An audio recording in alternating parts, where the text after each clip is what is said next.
tempers, because some of them involved not doing what I will, but what thou hast ordered me to do, referring to God.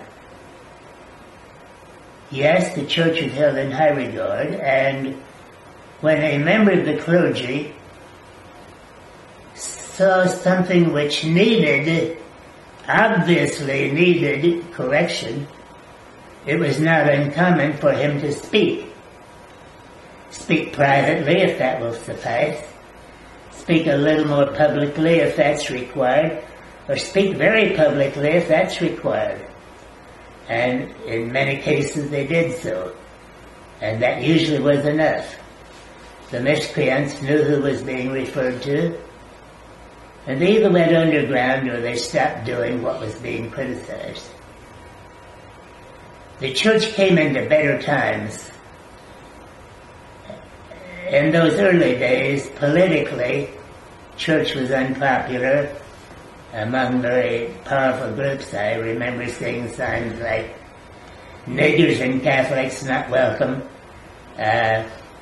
Irish need not apply, things of that sort, which were not terms of endearment, obviously. We graduated from that. The church became more politically acceptable among all but the most ignorant of our population. And that was more comfortable. And I was happy that we were more accepted. I'm wondering now if there was a price for political acceptance. I don't remember any specific turn of events where that was the case.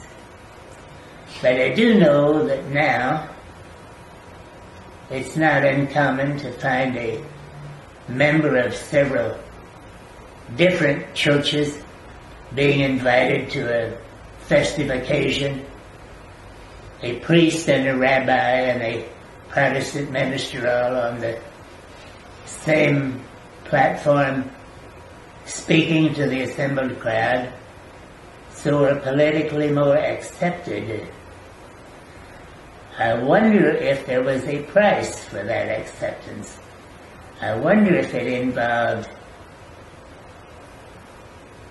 don't speak when you see evil. Just keep your mouth shut and be more agreeable.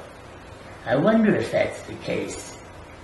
Or is it rather the case that many clergy prefer to be more likable and more liked, less controversial,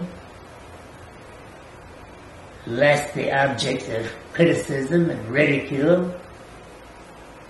In any event, we now see government actions which are clearly antithetical not only toward the Catholic Church, but toward all Christian churches, and indeed toward Jewish congregations, and even toward other congregations of other religions.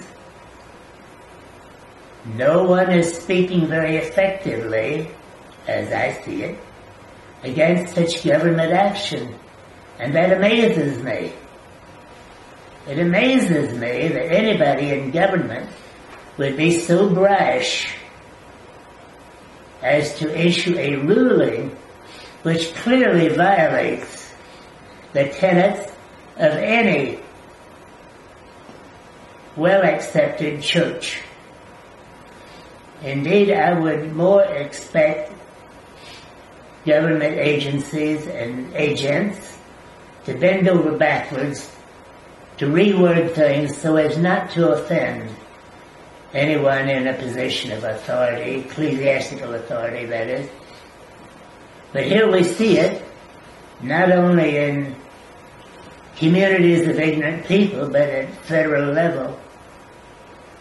We see statements made that are clearly and knowingly in direct violation of the very clear, unambiguous rules of a church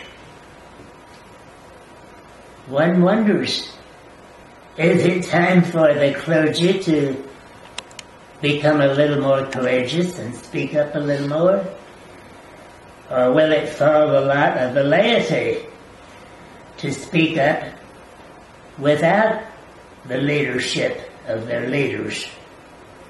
I don't know. I hope it's not the latter, because though we have very many very capable laymen, a flock without a leader can become an unruly mob. And we don't want mob rule, that's for sure. And we don't want a group with 4 or 5 different spokesmen, uncoordinated. Let's hope and let's even pray a little bit that leaders will have enough courage to speak the truth. One wonders about the faith of leaders. They have been assured by Jesus Christ himself that if they will mind their business, he will be with them. And gee, that's a pretty impressive promise. And if they have any faith, they should be willing to work on the basis of that faith. They should be willing to stick their necks out a little bit. I don't pretend to be an authority on matters theological, though there have been instances where I had learned enough theology to know that some people were on the right side and some people were on the wrong side. I never have spoken as an authority, though there have been times when I almost wish I had, because I knew what direction was north and I knew up from down, and there was a need for somebody to speak positively. The present is one such time. Let's keep hoping and let's even pray a little bit that leaders will assume a little bit of courage and believe that maybe Jesus meant what he said when he said, "Do your job and I'm with you all day." I hope for that. I still remember the days of the Ku Klux Klan, and I hope we aren't coming back to that. Though there are forces in this country now who are every bit as radical as the Ku Kluxers were in those days. Oh, yeah. But I appreciate you giving that wisdom, because, for us, even though I was in seminary in the 80s and I stood up against the homosexuals and had my head handed to me. But, I only heard stories from my father and people like you about how the church militant, it was very, very different growing up in the 40s and the 50s. And how dismayed a lot of people were about the 70s and the 80s. And I know my father passed away in the early 90s. And he would have been the first one, without a doubt, that would have been going after these bishops and saying, "You're not doing your job."